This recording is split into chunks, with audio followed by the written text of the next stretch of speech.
Laugh out loud, it's the place to be, where geeky minds meet so naturally. From pixel legends to blockbuster heart, dive right in, let's set this vibe apart. Yeah. Oh, hey, we're going. I didn't going. even know that. Yeah. So I was saying is I gotta play with Claude more. And you were congratulations, Ben. I hope you two have a wonderful life together. Well, Claude is I don't really know Claude too well, but I've been hearing good things about Claude. He seems to be a really helpful guy. It's the first time that any of these actually has a name, because normally like you can kind of come up with a name for them, but now I mean I'm gonna have to call it Claude, I guess. You violated him. Well, You yeah, I mean violated him by playing with him. playing. How am I violating him? He like Was it this is what consensual? well, this is what Claude's whole purpose is. The people, Claude's whole purpose is for you to use him. yeah. Okay, I got nothing. I mean, if you want to use Claude, who am I to step into the thing your interests? Well, Ben, I haven't started really using Claude yet. I've gotten we play everything with. going to be able to use Claude, but I have the other ones that I'd like to use. I've been using already, and I'm still kind of used to one of them already, like really used to one of them, and using Yeah, them over and over. In fact, I was using them before we went on the air to get ready for tonight. I had to get myself ready, so I took that other one and I used used the living daylights out of it. Ben, let me just ask you: did you get your hands on Claude? I did, but I haven't really used Claude like I'm using the other ones. And not yet, but I'm really gonna start using Claude really hard, I think, because I'm hearing a lot of Did good things about did Claude enjoy being used, or did Claude is Claude enjoy there. your hands Claude on is him? Claude. It doesn't matter what Claude feels. I don't see Claude as a person. I see Oh, so Claude as something Claude that is is a toy. I'm more of a tool, a total tool. So Claude is a Claude is a tool. tool. It's a tool. Yeah. We're talking about AI LLMs, by the way, for people who are scratching their heads. I Or are we? or are we? You never know with Ben. He is the king over there, the king of we don't know what kingdom. I was watching one of my favorite Rick and Morty episodes, and it's the one where they're in the simulation and they think they're out of the simulation. So it's like, don't worry, you're out of the simulation. Or are you? No, you're out. No, maybe you are. Mhm. So What's the so one thinking you look about for something dark matter? What's that? I don't know if I ever shared this, but I used to have a long time ago. I had a friend who was it was somewhere in the U.S. I don't even remember where she was located. Um, and we were having a talk one time, and she goes, "I'm the princess," and I said, "Okay, well, what are you the princess of?" And she goes, "Quite a lot." Like, okay, so you're the princess of quite a lot. Well, guess what? I'm the king of a hell of a lot more, so I outrank you. Like the Prince of Pop. Prince of Or like, Pop. well, yeah, this like, Michael Jackson started calling himself the Prince of Pop, and then everybody else just started calling him that too. Okay. You know, you give yourself these titles, and then people just go with it. Hmm. Yeah, So Prince renamed himself to a symbol, and no one could say it. yeah, that's true. That is very true. So we are. What is today? Today is the third that we're recording this. It is the day before. The darkest day of the year, That's right, May the 4th. the day that I absolutely cannot stand, the day that I avoid like all internet, pretty much. Speaking of what's happening tomorrow, Xbox is having a huge sale on all Star Wars games. Well, everyone's having a sale on Star Wars stuff. That's true. You can So you can get the Luke Skywalker underoos on sale tomorrow. So if you got an Xbox, PlayStation, Nintendo, Switch, Switch 2, or you're on Steam or anything, if you play games on the modern day and have a system that's online, I guarantee if you go on their store, there's probably going to be a Star Wars title or two that are on sale. And if you have a bed, then you can buy the Luke Skywalker underoos to go with it, Yep. or Darth Vader. Oh, do we Show want your to love go in? from the right whatever side you want.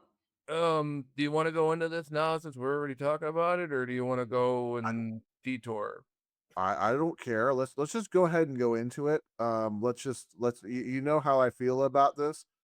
So let's just pull the band-aid off, rip out the splinter, and tear off the limb that's severed already, and get it over with. Let's Uh, pull out the Master Splinter. Excellent. all right. Last year we started this.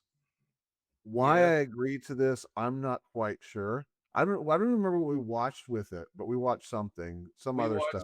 watched. I know we watched Turkish Star Wars, Oh yeah, Hidden Star Fortress. Wars. Yeah, the Hidden Fortress in Star Wars Episode 4. I think that was it. Okay, so this year we're continuing that.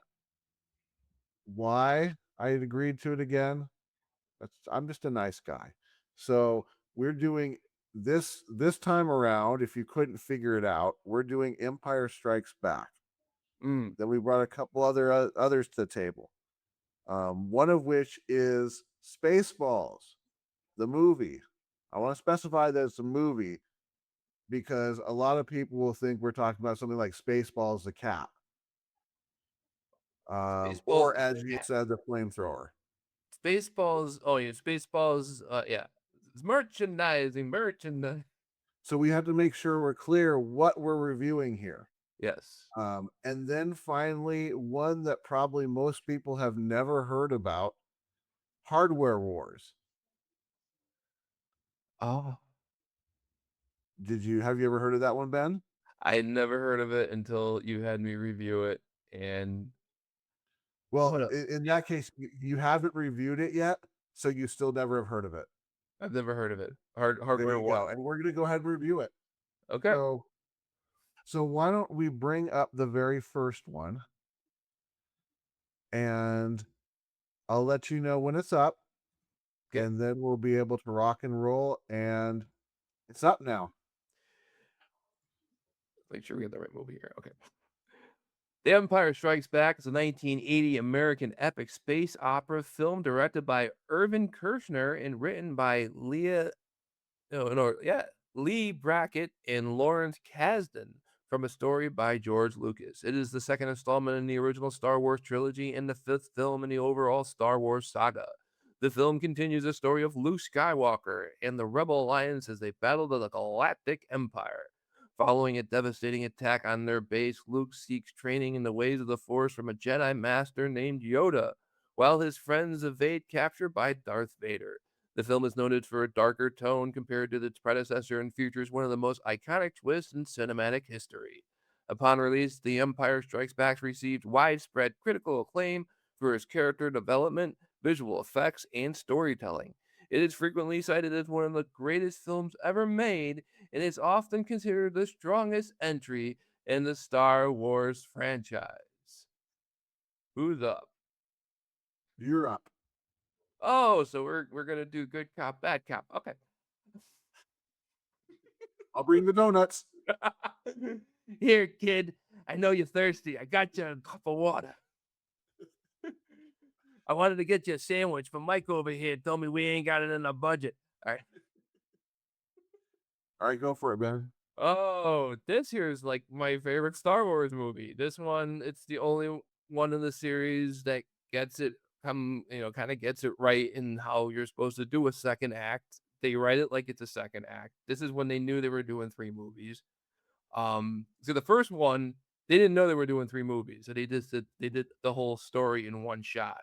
Here, they're like, okay, that was the first act, setting up who the players are. We're gonna set up the problem now, and they set up the problem, and the Empire Strikes Back. It's the Empire getting their win back, and now we're going into the rubber match of the Return of the Jedi, which we'll probably do next year. And if you haven't seen this movie, You probably never seen a Star Wars movie because this is usually like the one that you would show your friends. If you're new to Star Wars and you're listening to me, I don't know why. But if you are, I would recommend starting with Star Wars Episode 4 or whatever you want to call it, and then doing this trilogy, and just leaving it and never doing any of the, any of the other movies. Don't worry about Yeah. I'll actually agree with you on that. it. Excuse me. The acting is pretty good in this. It's Irving Kershner does a very good.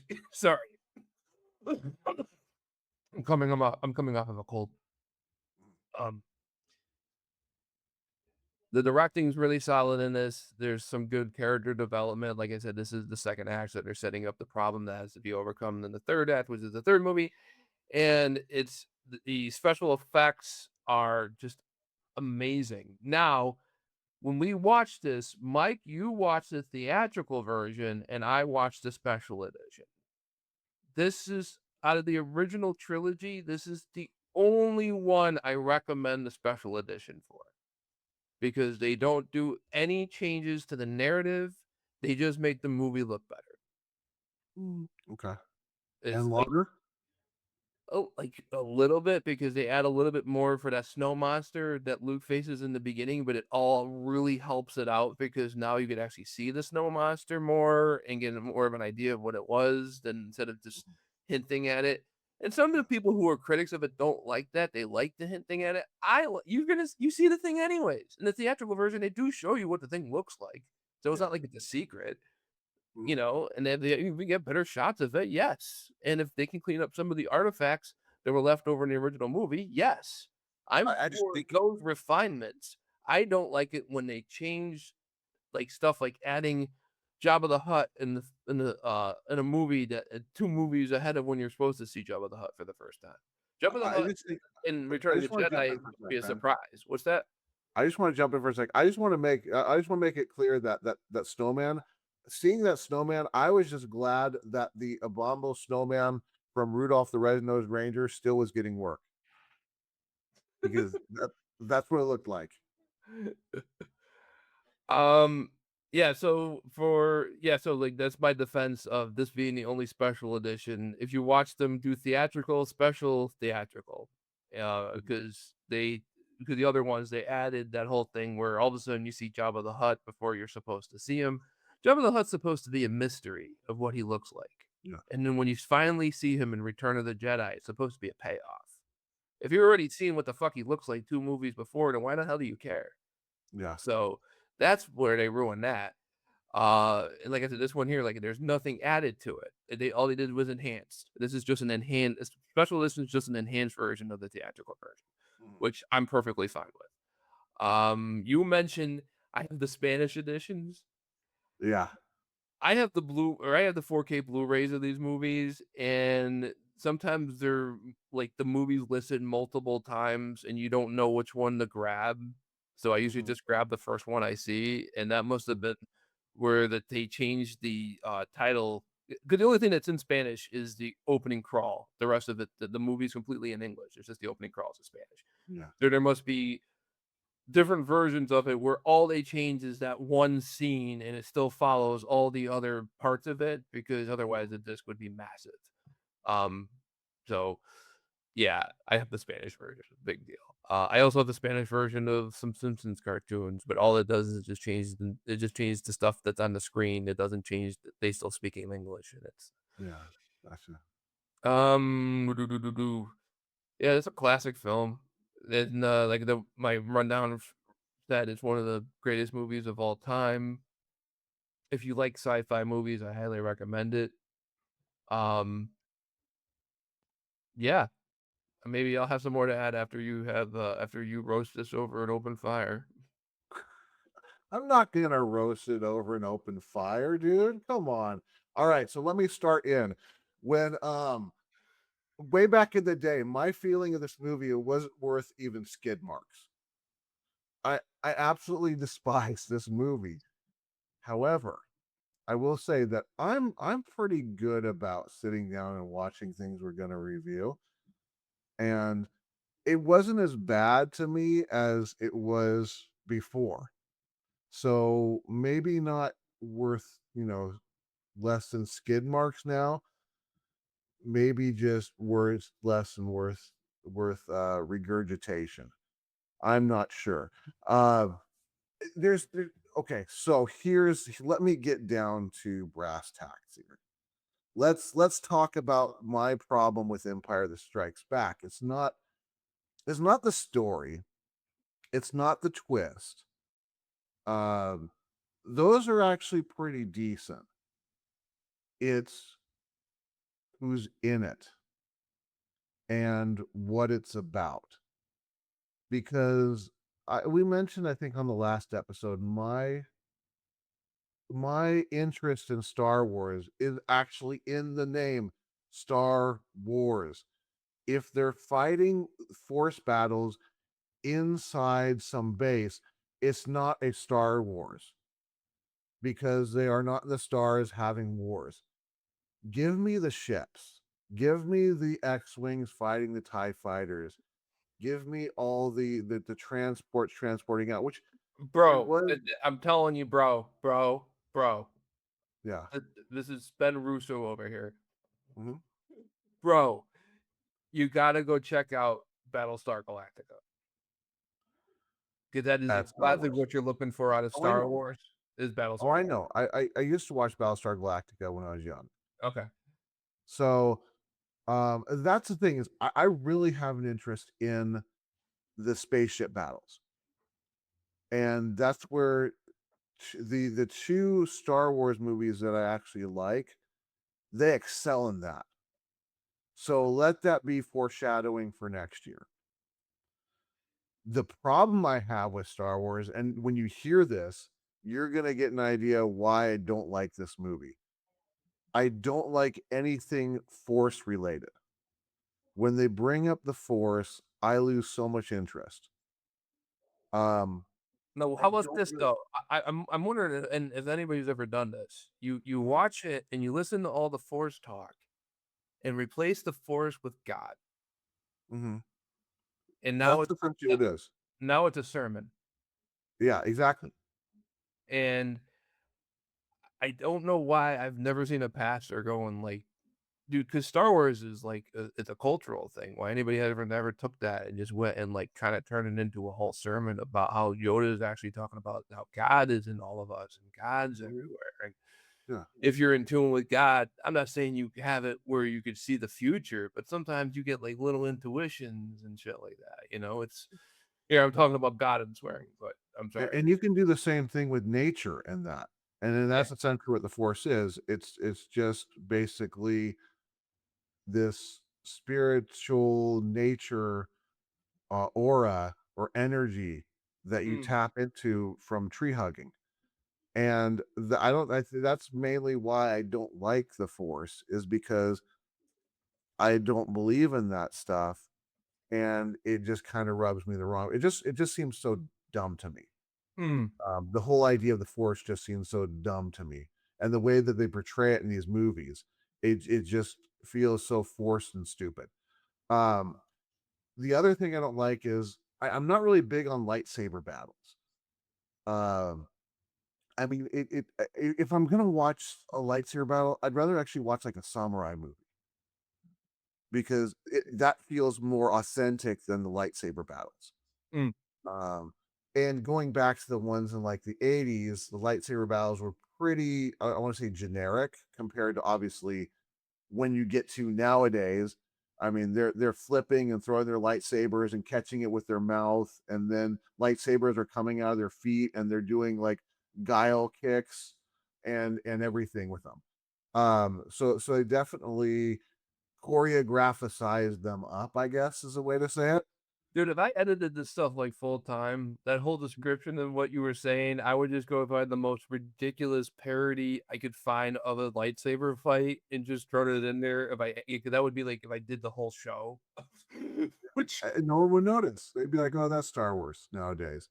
it is Uh, though. It's like, and that's kind of like what gets so ruined with Star Wars. I mean, I'll let you continue on, and then we'll shit over the entire series. Okay. So then we come to the two characters that are so absolutely problematic for me. The first one is Obi-Wan Kenobi. And I don't know I don't know if I want to put this on the actor or the character itself, but there's just something so flat and dead about the way that Obi-Wan Kenobi has always been portrayed that I just I celebrated when he died, and then I mourned that he returned, and he returns in Empire Strikes Back. The other one that I cannot stand is Yoda. Mm. I absolutely cannot see. I think Yoda is probably the worst character in the series for me In me because you do. ugh, What do you I do? Oh, I turn. What did do? Ah. yeah, What did I he's ever do to you? a freaking muppet that everyone like worships, but doesn't know it's him. So those are my big problems with Empire Strikes Back. Now, also Cloud City. I think Cloud City and Hoth has some really cool um events or just things that happen that are interesting, but the overall scope of them is just boring to me. Like it's like the events that happen there are fun, but you put in a setting that kind of diminishes that. And but I will say that there was actually a very very happy moment in this movie, and that's when C3PO gets destroyed because C3PO comes in third place for the most annoying character in this series. So yeah, I don't like Empire Strikes Back. I don't think the twist at the end was all that interesting. Um, and this is one that I would say you're gonna have to watch it. Chances are you're not gonna be me when you watch it. Chances are you're gonna love it. I just don't, and I'm fine with that. And I hope that you all are too, because that's how life goes. And if you're not, thumbs down from me. The comments are ready for you. Can you Uh, believe that? Can you believe that Darth Vader is Luke Skywalker's father? Oh, thank you for ruining the movie. Thank you. I love that. That's from The Simpsons. It was like some flashback episode that Homer had where he just ruins the whole movie for everybody. and no, I forgot to mention that this movie does have some space battle, like not like a vast space battle, more just like the Millennium Falcon trying to get away. That's all the And it's Millennium just Falcon ever does is try to get away. It's like, that's true. Um, it just doesn't have an impact. Like if you go back to Star Wars, the trench run is actually interesting. The Millennium Falcon getting away. There's only one scene where the Millennium Falcon getting away is actually interesting, and that's when they park it on the cruiser. I like that scene because that's pretty smart. yeah. It's an interesting way to do a trilogy because they didn't know that it was going to be a trilogy where like the first Yeah. part is literally here's what the whole story of the trilogy is going to be. Mhm. And then part two is like, oh shoot. Well, now let's leave. We have to Yeah. stretch out what we did already. Mhm. Yeah. It was like, yeah, but they destroyed the Death Star twice, and it had to like, I'm like, and he said he wanted that to always be the how the thing was going to end, but he didn't know they were going to do more than one, so he was like, well, I have to use the big ending already, and Well, they destroyed the Death Star when it was a full Death Star. They destroyed the Death Star again when it looked like a diarrhea Death Star. yeah, it was like the unfinished Death Star, and it was, Yeah. you know, yeah, I think the full one looks is a better looking thing, and then Mhm. that's one of the things I hated the way they handled how the Death Star was done in the prequel trilogy. Mhm. Like, you kinda have your hands tied for the prequel trilogy, I guess, because certain things have to end a certain way, but Mhm. it was just like, "Alright, well, let's go through it." Late 1990s, they go and decide they're going to do all these special editions. And they release all these special editions of all the Star Wars original trilogy. They all got these updated graphics and added scenes and all this other stuff, with only The Empire Strikes Back being the one that got altered the least, which is why it's my favorite of the special editions. Mhm. After that, they saw how well they did, and they used the money from the special editions to finish up and come out with episode one. Episode one comes out, I believe, in 1997, and it's kind of mixed reaction to it. People like it, but they don't like it, or they don't like it. And when you compare it to Star Wars, you don't like it, but when you look at it as just a sci-fi movie, it's not too bad. And I covered this already. I said if it was not a Star Wars movie, this movie probably would have done a lot better and been a cult classic to some people. Yeah. But it's a Star Wars movie, so it gets that tied to it. It did have some good battle scenes, though. I do like the whole thing, the lightsaber battle where it's Obi-Wan Kenobi, Qui-Gon Jinn versus Darth Maul, and the dun, dun, dun, dun, dun, dun, dun, and they have the crazy music and everything. That Mhm. that's an awesome scene. That's like, that's one of the reasons I actually do like that movie. Episode 2, I think is universally panned. That one is a horror. It's somebody who's never written a love story in their life, writing a love story instead of farming it out to somebody who might have experience doing this, which Mhm. is what they should have done. You know, Yeah. um, it was written. I think the whole thing was written and directed by George Lucas, and man, does it look like it. And Mhm. that's he's a story. Yeah, he's a story guy. He's not he's the guy who you go to a meeting with him and he tells you, "I want you to write me a script. Here's the story I want you to do." And have somebody else who knows how to write the script write the script. Mhm. So, yeah, that's why that one sucked. Episode 3 was kind of redeeming because it was the bad guys kind of winning again, but still in the overall pantheon of the whole thing, it's still a weak movie. Episode 7 is a Star Wars remade with a girl as the hero. Episode 8, the train falls off the tracks, and episode 9, all the king's horses and all the king's men cannot get Humpty Dumpty back together again. Mhm. And of course we talked about how Solo sucks, but we both like Rogue One, and Rogue Yes. One is awesome. Yes. My Absolutely. recommendations, if you're going to watch the movies, watch Rogue One, Star Wars, Empire Strikes Back Special Edition, and Return of the Jedi. If I didn't say Special Edition, watch the theatrical version. Mhm. And do we have more to I say on think this? I think that's it for that one. Yep. And then for the You TV ready for shows and stuff, the TV shows, you can watch them if you want to, if you're a Star Wars nut and you have to have Star Wars put into your blood. They just stick it in my veins, man. If you're one of those with Star Wars, then by all means, get Disney Plus and waste weeks of your life watching these movies, these TV shows that have really no real control over what's going to happen in the movies because that's what the people really care about. Mhm. The movies are the timeline. It's like Final Fantasy or no, Resident Evil. Is it one of the numbered ones? No? Well, then I don't care about it. That's Yeah. how some people are. Yeah. Where when you eventually do, if you listen to our Resident Evil reviews, the number ones are the ones you want to avoid. Mhm. Yep. After 3, avoid the numbers. Yep.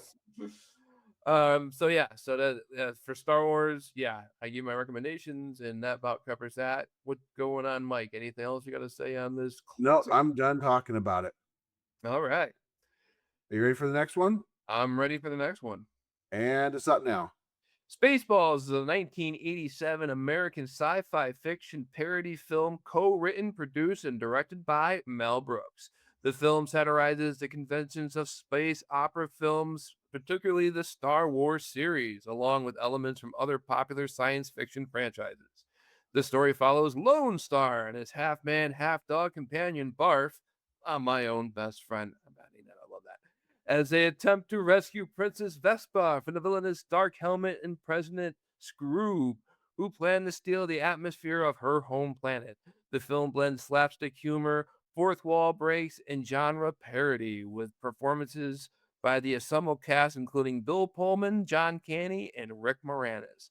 Though it received mixed reviews upon release, Spaceballs has since become a cult classic, praised for its humor and enduring appeal among fans of science fiction and parody films alike. Spaceballs. Okay, so I haven't rewatched Spaceballs in a minute, and I forgot how long that ship is in the beginning of the Oh, movie. yeah. Oh, I yeah. love it though. That thing goes Uh-huh. on forever, Mhm. and it's just and Mhm. that is called comedy torture. That's when it goes Yeah. from, "Oh, this is kinda funny," to, "Oh, this is still going? Oh, this Yeah. is funny again." Mhm. Yeah. Um, this is just a great movie. Are you You can going first? you are or me? Oh, well, you know, go ahead and go. You got it. Oh, I thought we're going you, me. You uh, no, no, you go first. I'm sorry, dude. You go first. You No, go. it's all good. I got confused. No, it's all good. You can keep going. Just keep going. Okay. Well, yeah, Spaceballs. I remember watching this as a kid. I thought it was funny as a kid. I didn't get all the jokes until I got older, of course. The Colonel Sanders chicken, that's a great line. Uh, they jammed us, and it's actually like jam coming down the screen. Michael Winslow, basically just always being the guy from Police Academy. Mhm. He's in it. He does a great job. It's just like this is such a funny movie, and Mhm. I talked about it in the pre-show, which if only our exclusive VIP super duper members are allowed to hear the pre-show, Yes. um, for the low price of $79.95 a day. You can also be an ultra VIP member, and Mhm. And ev- you can't ever cancel it. and you can't ever cancel it. Yes, it's tied. It's through the government. If you don't pay it, you go to jail. Yes. So we're gonna be there someday with these subscriptions. Anyways, my favorite part of the whole movie is okay. So we have to go into how the movie was made. In order for the movie to be made, they had to get permission from George Lucas, and he was perfectly fine with it. He had a good sense of humor about it. He just said, "I just ask you one thing: no merchandising. If you agree to do not do merchandising for this movie, I will sign off on it." So because of that, there is a scene that is it is my favorite scene in the movie, and that's the merchandising scene. So Yogurt comes out and he goes, "So what do you do down here?" "Merchandising." "Merchandising? Merchandising. Spaceballs the t-shirt, Spaceballs the coloring book, Spaceballs the breakfast cereal, Spaceballs the flamethrower." The kids love this one. I love that scene. Mhm. It's every time I watch the movie, I'm always that's the scene I'm looking forward to when I'm watching it, is seeing that. And then once I see that, I've actually watched the movie one time up until that scene and then turned the movie off. Mhm. So, yeah, Spaceballs, great movie. Rick Moranis is amazing in it. I think this might be Rick Moranis' best movie, even though he's done a lot of good stuff. He's back. Yeah. So this is on the heels of Spaceballs 2's being pretty much announced like last month. I mean, they've been talking about it forever now, but now it's like official. They've actually finished primary video recording. So it's in the editing stage now, and they might have to do pickup shots, but that's about it. Mhm. Um, and we'll be ready to go with Spaceballs 2. They're not calling it the search for more money, unfortunately. I don't forget what they're calling it, but it'll be out next year. Um, so yeah, I don't know if we need a Spaceballs 2 if you really want me to get honest about it, but Bill Pullman did a great job. He was also in Independence Day, not the remake, the original one. Of course, John Candy, we've done a few of his films so far. Princess Vespa is played by oh shoot, what's her name? Oh, Daphne Zuniga. She Mhm. is from Melrose Place. I was a fan of Melrose Place when it aired. So every once in a while, if I notice somebody from Melrose Place, if you notice in our reviews, this is my third time bringing up somebody who was in Melrose Place. First one, of course, being Courtney Thorne Smith when we were talking about summer school, and then when I talked about just the 10 of us, Jamie Lunar, and then now talking about Daphne Zuniga, all members of the crew over at Melrose Place, which was my favorite one of those type of shows when I was a teenager. And we won't ask why. We already know. Oh, yeah. I mentioned their names. Exactly. I didn't even get the Heather Locklear yet. So, So what do you think of Melrose Place story? oh, their stories were horrible. It was all stupid, I, stupid see, soap opera I stuff. I was hoping you go. It had story. The the stories were like they had this one girl. So they had okay, so they had the married couple, which was the doctor and his wife. I forget who they were, but she had a sister, and her sister was psychotic. And at one season, she blew up Melrose Place. So the next season starts off, and the place is all blown up, and they got to figure out how they're gonna rebuild the place, which took about 2 seconds because all of a sudden they're back in their apartments again, fucking. Mm, yeah. All right. It was a That's enough spinoff of Melrose Place. 90210, and that's how I found it because I was in the 90210 as well, and I was in the 90210 because Kelly Kapowski, Saved by the What? Bell, Tiffany Amber Thiessen. After that show wrapped up, she got picked up to do Melrose Place. I'm a fan of hers, and I was or not Melrose Place 90210, and I wasn't really in the 90210, but I'm like, well, if Kelly Kapowski's gonna be in 90210, I gotta watch this now. So I started watching it because of her. Mhm.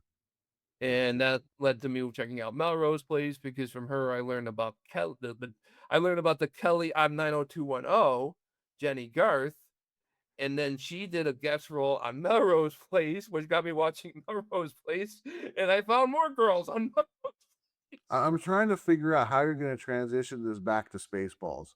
I have no idea. Oh, in Melrose Place, one of the characters was played by Daphne Zuniga, who is Princess Vespa in Spaceballs, and that brings us back home. Mike, your turn. Okay, so I mentioned just on the last one that I do a really good job of watching the movies before reviewing them. This Spaceballs is the only time I did not watch the movie before reviewing it. I don't need to because I've seen this movie so many times. And it's funny, I'm not a big fan of Mel Brooks, and I'm not a big fan of Star Wars. But I mean, I guess you could look at it as two wrongs actually do make a right here. Now, I say that not saying that Mel Brooks or Star Wars is actually wrong, but it's usually not my thing. And I love this movie, and I think I love it because it makes fun of Star Wars basically in a very lighthearted way. So I don't feel like I'm watching an actual Star Wars movie or even really a parody. It feels like its own little thing. And with that, I'm going to say that this is probably the best Star Wars movie there is in the whole series. So, so now the one thing though is I don't think that Bill Pullman and Mel Brooks are the best actors in the movie. I think their characters are a little generic, but they did a good job. It's the other ones that really make it stand out, like John Candy, Rick Moranis. They do an awesome job in their roles. Do you remember? And Do you remember this? Now you got to tell me. I wanted to ask you about this. yes, When they parody the Alien movie, are they parodying Alien or Aliens? That's in the. I It's in believe the. that was Alien. Okay, so this is the scene I'm talking about in the diner. They're at the diner Yeah. after they after is this after they save the princess? Yes, I mean that's at the end. Yeah, so after they save the princess, I'm telling this for the listeners. And they're they're in the diner and they're like, "Do you want the space special or the space soup?" They make their orders, and then that guy goes and has an alien pop out of his stomach. Uh-huh. And yeah, so that is okay. So that's them parodying the Alien movie. 'Cause, yeah, Yes, because correct. they parody like a lot of movies, and it's like Yeah. I'm probably missing like some of the parodies that some of And the parodies in the movie when I because first watched this, probably the funniest scene in the movie was a parody of Planet of the Apes. oh shit, there goes the planet.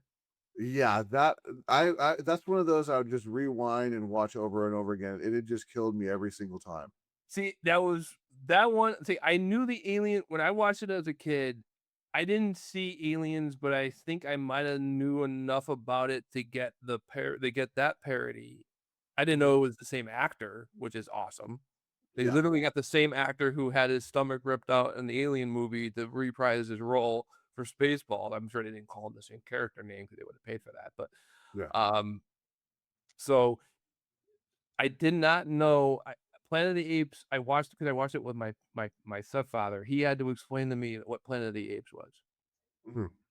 And then Yeah. I kind of like, "Oh, okay." And then years later, I watched Planet of the Apes, and I'm like, "Oh, yeah, there's the scene that they parodied in Spaceballs." Yeah. They And I ruined think it. It was I Ernest think the whole time. What's the that? most genius scene in this is the "we're looking at now" part, I where they love actually it. have the Wait, movie. I was a kid. That blew my mind. Mhm, I'm watching when did this movie come out? 1987, so my grandfather had this on videotape in 1988. Okay, so I watched it with my grandfather, mhm, that's who I watched it with, 'cause I don't think my parents would have rented this, my grandfather mhm. would have. So we're watching Spaceballs, and I see that scene, and it's me and my cousin are watching it, and we just were like, "Grandpa, how did they do that?" It's very reminiscent of, like, Who's on First. Yeah, yep. I think they were kinda trying to reflect, like, the current home video market and everything, Mhm, and the technology and, like, 'cause nobody uses videotape anymore, but, if you're watching with your kids, you might have to explain what that is, but you don't really have to explain any of the joke, really. mhm, It's just so well done, and you can do that today. You just put a video switcher up with a camera, and you run some video footage. So at that point, they might have filmed that towards the end. I actually don't know. I probably should watch a behind the scenes of Spaceballs to find out. But I would assume that they probably filmed that more towards the end so they could have footage to pull from to make the joke work. yeah, And then they probably just quickly took a bunch of film and captured it to videotape mhm, and did it that way is how I'm guessing they did it. But it's a very clever joke. It's funny as yes, all hell. And like I yes, said, when I was a kid, it literally blew my mind. I could not. It took me a second to wrap my head around how they were able to do mhm, yeah, that. But I'm 8 years old, you know. So it's like yeah, now I so on the now I'm wondering how they technically did it. What's that? so you can probably see where I'm going with this one. This is the definite thumbs up for me. This is one that I recommend watching, whether you like Star Wars or whether you don't like Star Wars. Like me, I recommend Spaceballs. If you like funny movies, if you like goofy movies, if you like parody movies, if you just like movies, Mm, Spaceballs is worth watching. yeah. Wow, we're just jamming through all this. Are you Somewhat. ready for Are you ready for the next one? I am getting the next one up right now, and it is a go. All right. Hardware Wars is a 1978 American short film written and directed by Ernie Fossilius. Fossilius? Oh wow, that's a very complicated name. Fosselius. Mhm. Fossilius? Geez, I almost Ernie want F. to have him on because I got somehow to say his name. Just call him Ernie F. Well, anyways, Ernie F. It is widely regarded as one of the most as one of the first and most influential parodies of Star Wars. The film humorously recreates scenes from Star Wars using everyday household items and low budget effects, such as a toaster standing in for a spaceship and a flashlight used as a lightsaber. It's unintentionally crude style and inventive visual gags helped define early fan filmmaking and parody culture. Hardware Wars gained significant popularity through screenings and home video distribution, earning the nickname the most lucrative 16-minute film ever made due to its commercial success relative to its minimal budget. It remains a notable example of grassroots filmmaking and parody in the late 1970s. Mhm. Me? Why don't you go ahead and go? Did I do first all of them? I'm sorry, Mike. I just took over the That's all whole. good. No, it's fine. Go ahead and go. This was a pleasure. Mhm. This thing's like 13 minutes long. It was fun to watch. It is like just all of a sudden, and it covers the whole movie of Star Wars. Mhm. Like literally, like if you had that friend that just refuses to watch Star Wars because they don't want to sit there for 2 hours watching some sci-fi crap, and say, okay, how about this? Here's 13 minutes, and here's pretty much the story. Mhm. And they cover all the beats. Um, and it was just like, yeah, it was very painless. In fact, it was enjoyable. I enjoyed watching Hardware Wars a lot. I give it a thumbs up. And I'm gonna keep the review short, just like the video itself is very short. It's also up on my Blu-ray Extras channel, which I'm trying to build. Mhm. So if you want to go check it up there, no copyright notices whatsoever on it. So I don't. I guess they made their money on it. I don't know. Maybe there's some. Maybe nobody knows who owns the rights. Maybe Ernie Fossilitis or whatever his name is wants nothing to do with it anymore. I don't know. It was great though, Ernie, and thank you, Ernie Fossilius. I would love to meet you someday so you could tell me how to say your last name. Go ahead. Golly. Okay. So Hardware Wars. I have to say it's based off of something that I'm obviously not a fan of, but man, is it creative. I know, right? For what he did for the props that they had, everything. It's just creative how they took this indie movie and just brought that Star Wars feel to it, but with so much fun. Like I love the when instead of having the land speeder, he was in that little buggy thing, and they put the things on the side to kind of make it look like it was a land speeder. I love how like Um, you can almost predict what they're gonna use for what props because you yeah, like, well, they're probably gonna use something like use a hair dryer because that's in the shape of it. Oh, yeah, they are. exactly. Or the toast popping out of the toaster as an attack. That was great. Yeah. Or one of the best things was Princess Android with the big cinnamon buns for hair, and at the one point, was it Chuchilla or whatever his name was, starts munching on him. I loved it. Um, but I gotta say, one of the best scenes in this is two scenes I really want to bring out in this that were really good, and they're all about Onyi Bendongi, where the where the planet's destroyed is like, oh, and you had Fluke Starbuck or whatever his name was, like, what's wrong? Did you just sense a distress in the forest where millions of voices cried out? It's like, oh no, just a headache. That was great. That was just fantastic. That was well played. And then the other one was where they're having a lightsaber fight. Oh no, I'm gonna bring a three shots now because we're about this one. He's having a lightsaber fight, and you see it blinding his eyes. Like, you guys go on ahead, go on ahead. They're like, oh, what a martyr. I mean, that was wonderful. Um, I forgot about this one. The best scene in the whole thing is a scene with Darth Vader where he's talking to the princess. He's like, I don't know what you're saying. I don't understand you. That was a great running gag in that whole thing where he was like, and I was like, "What are you saying? Nobody knows what you're talking about." And you look now because you have there was a video that I think went viral about that with Batman and the Joker, where he's like, "What is Joker?" And Joker's like, "I don't understand what you're saying." That joke still works, and you go back. This is back in the '70s when Ernie did this joke about not being able to send Darth Vader. It was great. Yeah. Um, so I think this should be what Star Wars was, this quick 13-minute fun. So I don't I know. definitely give this props. I mean, I'm going to definitely give this a thumbs up because it's worth a watch. I mean, you're not setting yourself back much time by watching this. I don't know if I'm the only one who does this, but you got like the shop backs. I will be pulling the shop back along because they're all on wheels, and I'll be like treat it like it's R2D2. Mm-hmm. And it's just, it's a fun little thing. And I'm like, and that's all of a sudden I'm watching this and R2D2's a fucking drop back. Yes. I'm like, So I this do is want to perfect. close. I do want to close out my review by saying one great line from it. You'll laugh, you'll cry, you'll kiss $3 goodbye. That's I how much a love that. movie took. That's how much a movie took it was, I guess, in 1978. Yes.